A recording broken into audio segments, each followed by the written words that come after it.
Jacob's phone buzzed, and a familiar smile crept across his face as he dialed his wife's number. "Hey, Emily, I'll come pick you up from work today," he said warmly as soon as she answered. "Jacob, please. There's really no need to worry," Emily replied, her voice soft but firm. "I'm fine going with the girls. Karen's got her car, and we live in the same direction. It's no problem. Anyway, I've got to get back to work. Talk later." Before he could protest, the line went dead. Jacob sighed heavily, staring at his phone. Maybe he really was overreacting. Maybe he needed to ease off. But as far as he was concerned, his protectiveness wasn't baseless. Emily worked as a manager in a large firm, and about 6 months ago, their team expanded. That's when Brandon entered the picture, a bold, overly confident new manager who thrived on attention. At first, his charm was spread across the office, but lately, Jacob noticed he had one clear target: Emily.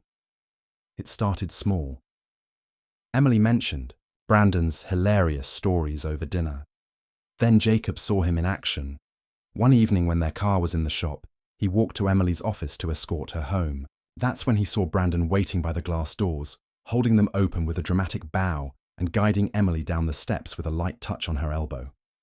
Emily looked flustered, but smiled at Brandon's corny jokes until she spotted Jacob. "Isn't Brandon hilarious?" she gushed. Jacob's gut twisted. "Hilarious? That clown is clearly hitting on you," he shot back. "Oh, come on. He's like that with everyone. We're just friends. Now can we please go home?"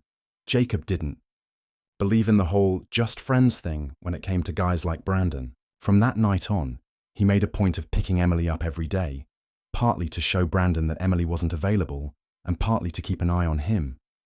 At first, Emily found Jacob's protectiveness sweet, but soon it felt suffocating. "Jacob, you need to back off," she said one night. "You're overthinking this. I'm married to you, not Brandon. He's just a coworker trying to fit in." Jacob tried to believe her, but his jealousy kept simmering, and one evening, it finally boiled over. The doorbell rang. Jacob opened it to find a delivery driver holding a package. "Gift for Emily," the courier said, handing it over. Jacob frowned. "We didn't order anything. It's got a note attached," the driver added before leaving. Jacob's eyes narrowed as he read the card. "For the amazing Emily, your hands work wonders." Inside was an extravagant fruit arrangement. Right then, Emily walked into the room. Jacob held out the note, his voice low and dangerous. "Care to explain this?" Emily read it, then laughed. "Oh, this must be from Brandon. His computer froze at work and I helped him fix it. That's all." Jacob's face darkened. "That's all? Then why is he sending gifts to a married woman?" "It's just a thank you, Jacob. You're blowing this way out of proportion." Their argument spiraled, and they stormed off into separate rooms. The tension lingered for days, but soon work kept Jacob distracted. As a sound engineer, he often worked late balancing audio for events. Meanwhile, Emily's company prepared for a big anniversary party. "I don't want to be the odd one out," Emily said excitedly. "Everyone's dressing up. Fancy dresses, nice jewelry." Jacob's stomach knotted. He'd seen enough office parties to know how wild they could get. "Maybe you could skip it," he suggested. "We could go out instead." "Oh, so now you want to take me out?" Emily teased. "Jacob, I'm not missing this party because of your paranoia. Don't be selfish." He backed off, but made one simple request. "Please, just keep your distance from that guy, okay?" "Don't worry," Emily assured him. "I'm only dancing with my girlfriends." The night of the party, Jacob's gig got cancelled, leaving him unexpectedly free. That's when he saw it. An urgent job posting for a sound tech at Emily's company's event. He didn't hesitate.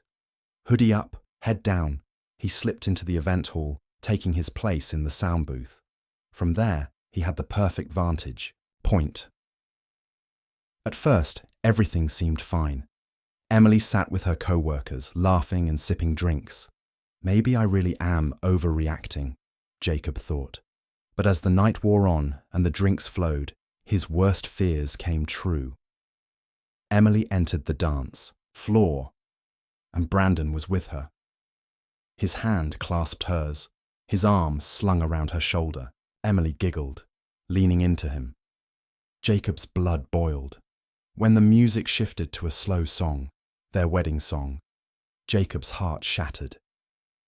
Emily froze when she recognized the tune. She pulled away from Brandon, her eyes scanning the room, and then she saw him. Jacob's face was stone cold. He shook his head slowly. She understood exactly what it meant. It's over. The divorce followed soon after, but before it was finalized, Jacob made sure to have a little conversation with Brandon. Actions have consequences, and Brandon would never forget that. Emily was furious now too, and they stormed off into separate rooms to cool down. Later, as the anger settled, Jacob realized it wasn't really the gift itself that set him off. It was the note. The words felt like a subtle, calculated dig, like Brandon was deliberately messing with Jacob's head, knowing he'd read it and assume the worst. Days passed, and the tension began to fade. Jacob got wrapped up in work. As a sound engineer, for events, his schedule was packed. Some nights he was balancing audio for live bands.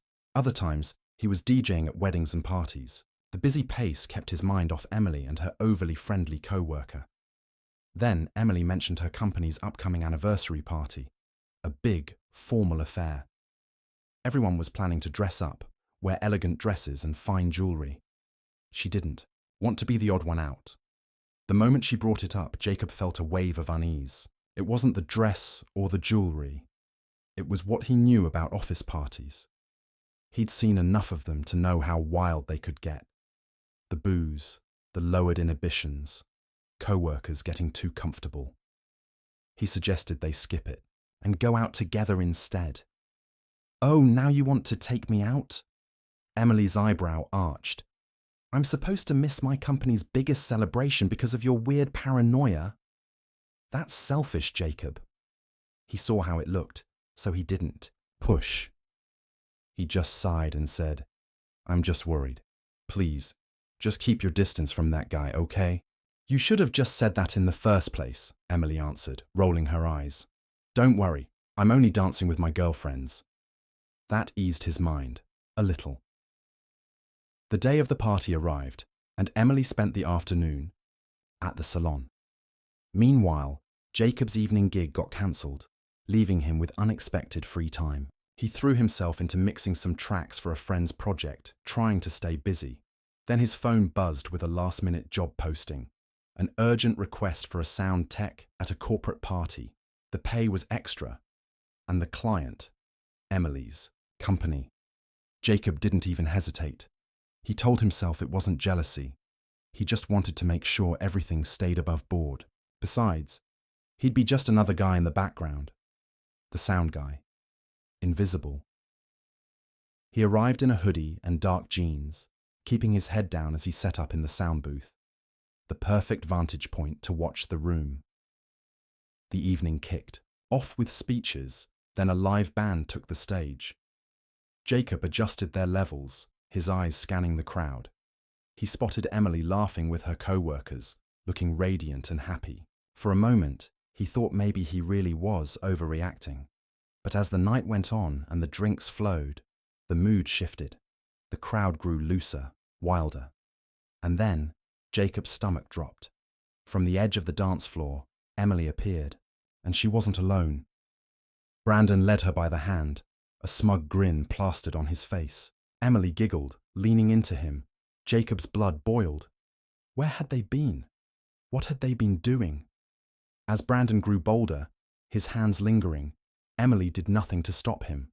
All those reassurances, all those promises, they meant nothing. He wanted to charge over, to knock Brandon flat, but he held back. He was working, and the last thing he needed was a scene. But then the music changed. Their wedding song. The familiar melody pierced through his fury. Emily froze. She recognized it too. Brandon tried to pull her into a slow dance, but she stepped back, her eyes scanning the room until they landed on the sound booth. Their eyes met. Jacob's expression was cold. He shook his head slowly. The message was clear. It's over. There was no coming back from that night. Later, they had a massive argument. Jacob laid everything out: his hurt, his anger, his absolute certainty that their trust was shattered. The divorce followed swiftly. But before the ink was dry, Jacob made sure to have one last conversation with Brandon, just to make sure the man understood one thing: actions have consequences.